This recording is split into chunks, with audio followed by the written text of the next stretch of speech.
सरदार साहब ने एकता का काम किया था, वही सरदार साहब का स्मारक एकता का संदेश बन जाए और इसलिए हम हिंदुस्तान के हर गांव से हर गांव को जोड़ना चाहते हैं।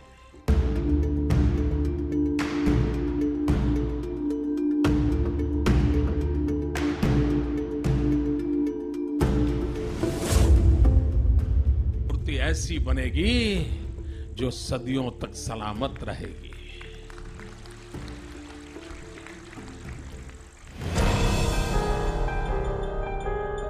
दुनिया की सबसे ऊंची प्रतिमा जो स्थापित है गुजरात के एक सुदूर इलाके में, द स्टैच्यू ऑफ यूनिटी, जो बना है नर्मदा नदी के छोटे से टापू पर।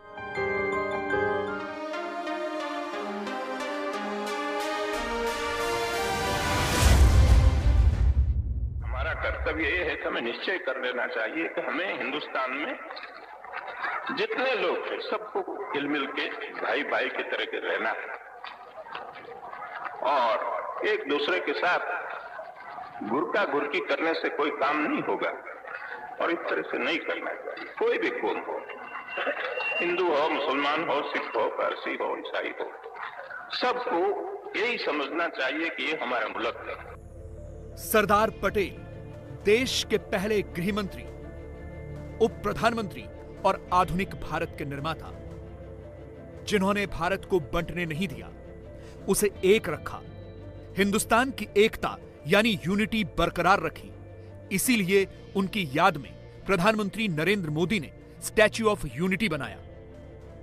मोदी ने इसकी कल्पना तब की थी जब वो गुजरात के मुख्यमंत्री थे। सरदार साहब की भव्य प्रतिमा और उस प्रतिमा को विश्व की सबसे बड़ी प्रतिमा बनाने का सपना। इस मूर्ति की ऊंचाई 182 मीटर इसलिए है क्योंकि गुजरात में भी 182 विधानसभा सीटें हैं, यानी स्टैच्यू ऑफ यूनिटी का लोकतांत्रिक कनेक्शन और महत्व भी है। और गुजरात जब लोकतंत्र का उत्सव मना रहा है तो स्टैच्यू ऑफ यूनिटी की बात करना बहुत जरूरी है। इसीलिए गुजरात का निर्णय लेकर हमारा काफिला भी पहुंच चुका है नर्मदा नदी में स्टैच्यू ऑफ यूनिटी पर।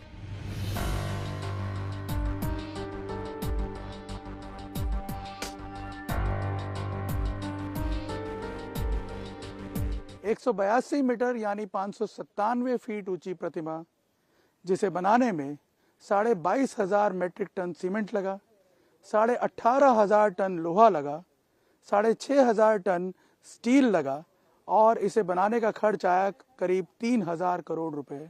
ऐसे दुनिया के सबसे ऊंचे स्टैच्यू ऑफ यूनिटी के पास इस वक्त मैं खड़ा हूं।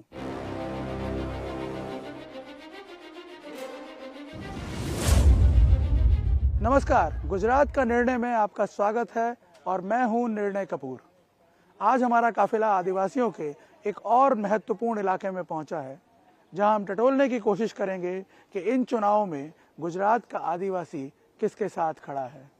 इस स्टैच्यू ऑफ यूनिटी का अनावरण 31 अक्टूबर 2018 को हुआ था, यानी पिछले गुजरात विधानसभा चुनाव से पहले, और इसी नर्मदा जिले की दोनों सीटों पर बीजेपी हार गई थी क्योंकि ये एक आदिवासी बहुल इलाका है। इस स्टैच्यू ऑफ यूनिटी के बनने से यहाँ के आदिवासियों को क्या फायदा पहुंचा है और क्या उसका लाभ वो इन चुनावों में बीजेपी को देंगे, इन सारे सवालों के जवाब हम तलाशने की कोशिश करेंगे।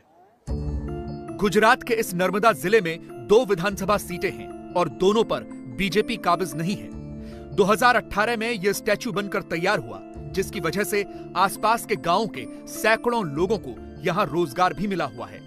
लेकिन क्या अब बीजेपी यहां जीत पाएगी, ये भी हम टटोलेंगे। लेकिन सबसे पहले गुजरात में जरा आदिवासी वोटों का समीकरण समझ लीजिए। आपको हम बताते हैं इस मैप के जरिए कि ट्रैवल वोट जो है वो गुजरात में क्यों इतना इंपॉर्टेंट है। आप देखिए इस मैप को पूरे गुजरात में, ये जो ब्राउन कलर से जो मार्क की हुई हैं सीटें, ये गुजरात की ट्राइबल सीट्स हैं सारी। यहाँ आप देखिए ये जो दांता की सीट है, यानी अंबाजी से लेकर के अगर आप नीचे डाउन साउथ में जाना शुरू करेंगे सेंट्रल गुजरात से होते हुए, तो यहाँ उमर गांव तक आपको ये पूरा मानचित्र जो है ये भूरे रंग से, ब्राउन रंग से कलर्ड नजर आएगा। यानी ये सारी कॉन्स्टिट्यूंसीज जो हैं ये ट्राइबल कॉन्स्टिट्यूंसीज हैं। कुल 27 कॉन्स्टिट्यूंसीज हैं।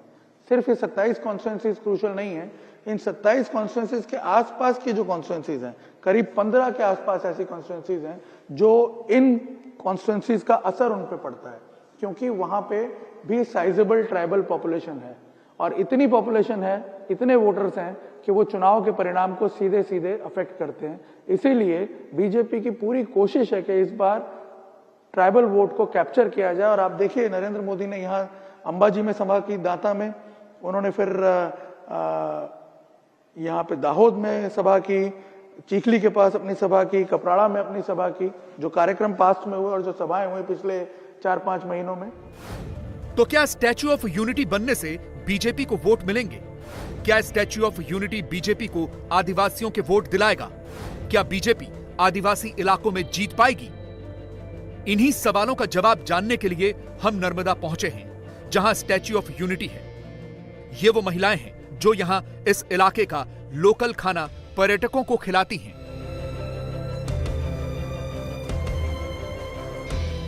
हमने भी इस चुनावी मौसम में नर्मदा की इन आदिवासी महिलाओं के हाथों से बना यह शानदार खाना खाने का फैसला किया। यहाँ स्टैच्यू ऑफ यूनिटी पर हम ये ट्राइबल थाली खाने पहुंचे हैं और आपको बता दें ट्राइबल फूड का एक अपना अलग ही फ्लेवर होता है और सबसे बड़ी बात है कि बहुत पौष्टिक होता है, बहुत ऑर्गेनिक होता है। यहाँ आप देखिए कुदरत के बीच नेचुरल तरीके से इसे पकाया जाता है और ये सारा जो खाना है आपको काफ़ी भरी हुई लग रही है ये थाली, लेकिन जो नॉर्मल गुजराती थाली उससे बहुत अलग होगी, क्योंकि इसकी न्यूट्रिशियस वैल्यू ज़्यादा है लेकिन बहुत ज़्यादा हैवी नहीं होगी आपके स्टमक के लिए।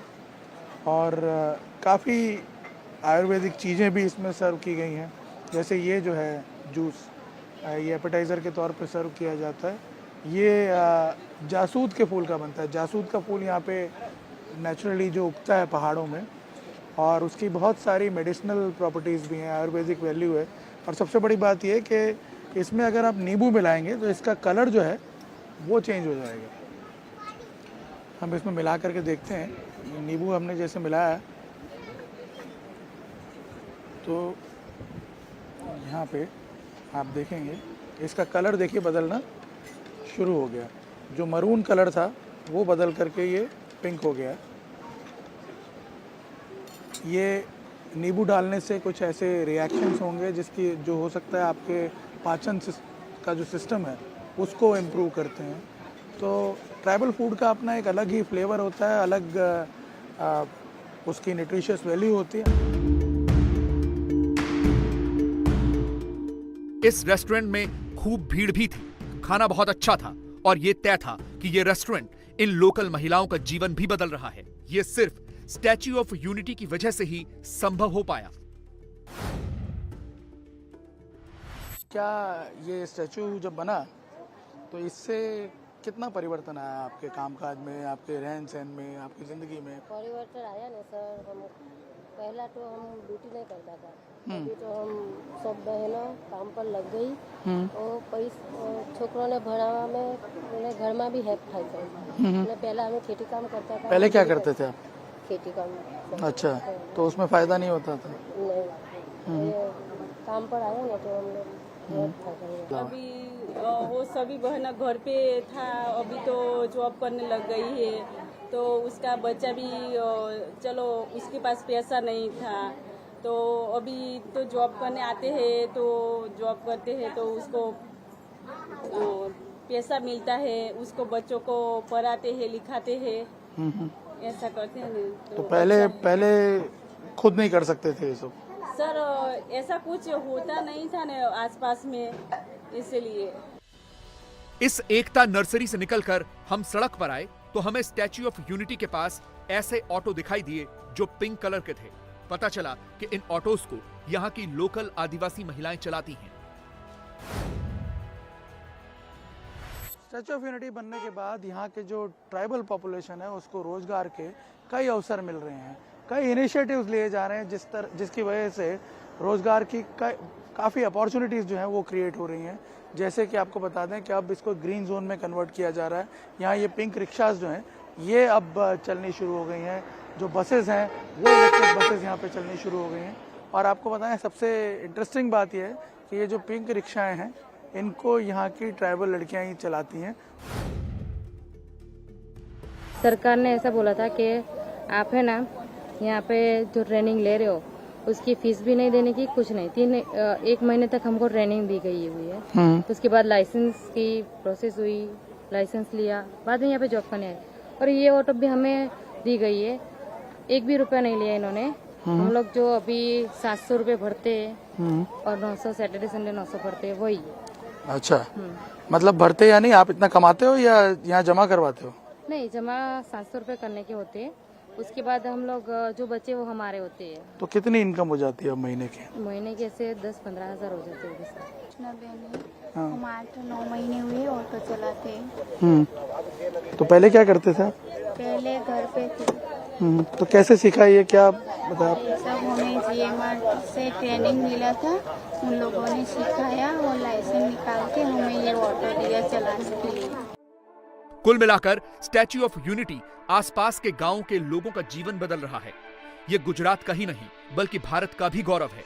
ये पूरा सपना प्रधानमंत्री नरेंद्र मोदी का ही था और वो भी आज से 15 साल पहले का।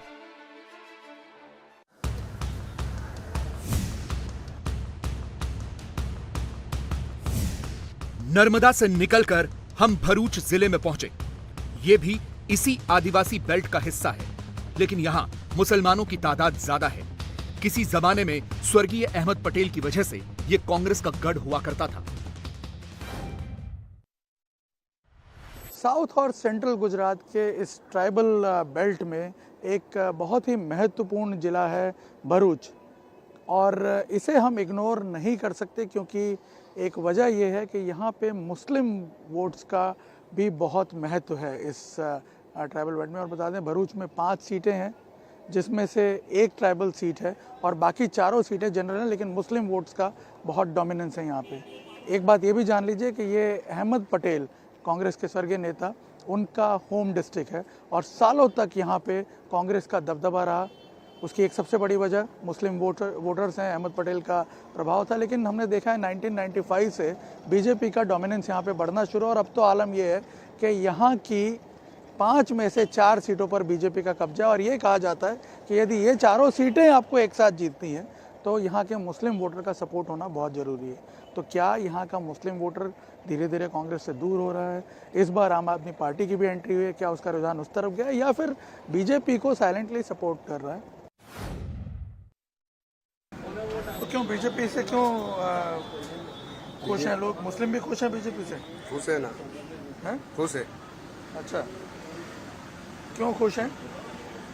आज 27 साल से हुई है, पहले से आ रहा है तो मुझे उसका ही चाहिए ना। वो न कोई मगजमारी नहीं, कोई नहीं, रोड रास्ते सब अच्छे, सब काम हमने किया है। चालू गाड़ी पे चलने वाला है, जो आएगा सत्ता जिसकी है वही आने वाली है। हाँ। और किसी के आने से हमको तो कुछ फर्क पड़ने वाला है ही नहीं। हम तो 40 साल से रोड पे ही है और रोड पे ही रहने वाले हैं। कांग्रेस आवे, भाजपा आवे, कोई भी आवे, किसी ने कुछ किया नहीं है अभी तक। बताओ क्या इस बार माहौल क्या बन रहा है चुनाव का? माहौल में ऐसा बन रहा है कि ऐसा लग रहा है कि भाजपा सरकार ही आएगी। बराबर, क्यों ऐसा लग रहा है कि तरक्की कर रहा है, काम अच्छे कर रहे हैं, तो आज पब्लिक सरकार तो वही जाएगी नहीं यार। हम भरूच के रेलवे स्टेशन पर पहुंचे और मुसलमानों से बात की, ये जानने की कोशिश की कि अहमद पटेल के बाद क्या उनके मन में कांग्रेस के लिए कोई दिलचस्पी रह गई है या नहीं। पता चला कि अब इनके राजनीतिक मन में आम आदमी पार्टी बस गई है। आम आदमी पार्टी लग रहा है कि उसने वादा किया है कि 3 महीने 300 यूनिट बिजली माफ करेगी और दवाखाने में मुफ्त सेवाएं देगी और स्कूल कॉलेज जो है वो। पिछली बार किसको वोट दिया था? पिछली बार हमने भाजपा को वोट दिया था, मगर काम कुछ किया नहीं, इसकी वजह से ये मतलब आम आदमी पार्टी आएगी। अच्छा, कांग्रेस को नहीं देते आप? कांग्रेस को पहले देते थे, अभी नहीं देते। अभी नहीं देते? क्यों? अभी उसके सामने, भाजपा के सामने भी ये आम आदमी पार्टी आएगी। अच्छा, कांग्रेस को आप विकल्प नहीं मानते? नहीं, अभी कोई विकल्प नहीं। क्यों? विकल्प था पहले, अभी नहीं है। अभी नहीं है? अहमद भाई पटेल साहब थे तब तक बराबर। अच्छा, अभी नहीं। अच्छा, अहमद भाई के जाने से कांग्रेस खाली हो गई? खाली हो गई। अच्छा इद्रिस भाई, ये बताइए कि ये जो बता रहे हैं कि कांग्रेस का विकल्प नहीं रहा है भरूच में, ऐसा है क्या? हाँ ऐसा ही है। क्यों? क्योंकि अभी क्या है, जो मेन आदमी था, जो पावर था कांग्रेस का, मेन पावर बोलते हैं उसको, वो है ही नहीं। तो अभी उसके हाथ में जो था, वो जो उसका दिमाग था पहले, मतलब जो हिसाब से काम करता था, वो काम अभी नहीं हो रहा है। क्योंकि कोई ये गुजरात के अंदर क्या, वहाँ भी कोई ऐसा आदमी नहीं है, दिल्ली में भी। तो किसको फिर विकल्प के तौर पे देख रहे हैं? आम आदमी पार्टी। इंडिया टीवी हर वक्त हर जगह डाउनलोड करने के लिए सर्च करें India TV news Google play store या ऐप स्टोर पर।